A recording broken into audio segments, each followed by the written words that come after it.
শিক্ষার্থীরা, আজকে আমি তোমাদের মাঝে আরেকটি নতুন উপপাদ্য নিয়ে আসলাম। এই যে উপপাদ্য 19 বৃত্ত অধ্যায় অষ্টম নবম দশম শ্রেণী ক্লাস নম্বর 3।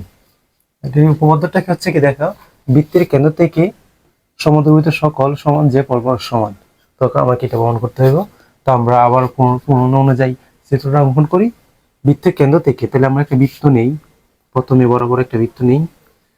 এই যে একটা বৃত্ত, বৃত্তের কেন্দ্র থেকে আমি কি বলবো, বৃত্তের কেন্দ্র থেকে সমদ্বিবর্তিত লিখি, সমদ্বিবর্তিত সকল যে, তাহলে সকল যে কয়টা একটা না অধিক, দুইটা যে লিখতে হবে আমাকে, একটা যে দুইটা যে, এই দুইটা যে কি কিছু বলছে পরপর সমান।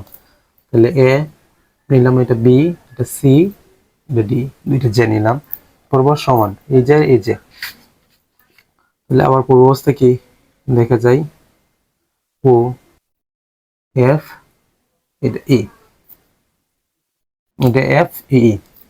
আমাকে কি বলছে, সকল পরস্পর সমান, সকল যে পরস্পর সমান, তাহলে কি সমান হইতে হইব মান সিডি।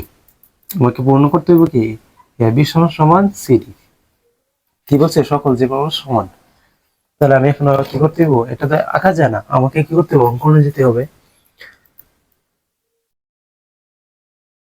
যে অঙ্কন আমরা কি পূর্বাবস্থা কি এ ও বা সি ও বা ও এ ও সি যেভাবে সেভাবে লেখা যায়।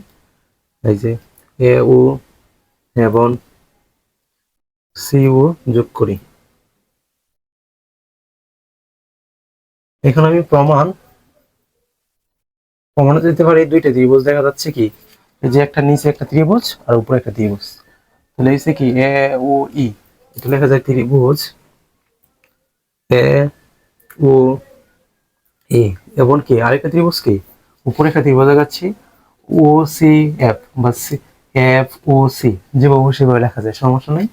তাহলে আমরা লিখতে পারি কি ত্রিভুজ সি ও এফ, এই দুই ত্রিভুজের সাথে আমি কেমন আগের মতো তুলনা করবো, যখন কেন্দ্রের থেকে, তাহলে কি আমার হচ্ছে কেন্দ্রে এটা, তাহলে অবশ্যই ত্রিভুজে এই বাহু ওই ত্রিভুজে এই বাহু সমান, সাধারণ বাহুগুলো। তাহলে আমি লিখতে পারি কি এ ও সমান সমান সি ও, এই বাহু সমান সমান ওই ত্রিভুজের। প্রথম ত্রিভুজের যদি আমি এটা ধরি, ওই যে এ ই সি এফ, এটা সমান, এটা লেখা যায় এ ই সমান সমান সি এফ। আবার কি ওই যে এই বাহুটা সমান দেখা যাচ্ছে, এই বাহুটা সমান কেন্দ্র থেকে।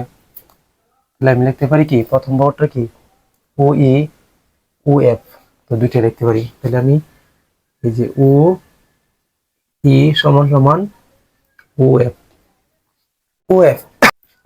এই বাহু সমান। তাহলে কি সবগুলো বাহু যখন সমান হয়, ত্রিভুজটা কি হয় সর্বসময়। তাহলে আমরা ত্রিভুজটা সমান সমান লিখতে পারি ত্রিভুজ এ ও ই, ওই যে সর্বসময় কি আছে ত্রিভুজ সি ও এফ। তাহলে ত্রিভুজটা কি হয়েছে, আমাকে সর্বসময় হয়েছে। তাহলে আমরা আবার একটা ধাপ যাই, এখানে এই কিসের অর্ধেক, এ বির অর্ধেক, অবশ্যই অর্ধেক। এই কিসের অর্ধেক, এ বির অর্ধেক, এটা আমি লিখতে পারি এ ই এ বি, এ বির কি অর্ধেক, তাহলে হাফ, হাফ মানে কি অর্ধেক এ বি, এটা দেখা যায়। আবার কি আবার দেখা যাবে সি এফ কিসের অর্ধেক, সিডির। তাহলে আমি কি সি এফ লিখতে পারি কিসের অর্ধেক, তাহলে সিডি মানে হাফ অর্ধেক। এখন যখন আমি দুইটা কি করব সমান করতে পারি, আমি এখানে লিখতে পারি কি যে হাফ এ বি সমান সমান হাফ সিডি। এই দুইটা যদি আমি কি উভয় পাশে কি করতে পারি, হাফ কেটে দিতে পারি, তাহলে কি থাকবো আমাকে এ বি সমান সমান সিডি। এটা হয়ে গেছে আমার প্রমাণিত প্রমাণিত এটাকে আমি চাইছি কি সকল সমান যা পরপর সমান, তাহলে এ বি সমান সমান সিডি হয়ে যাবে, প্রমাণিত করে ফেলেছি।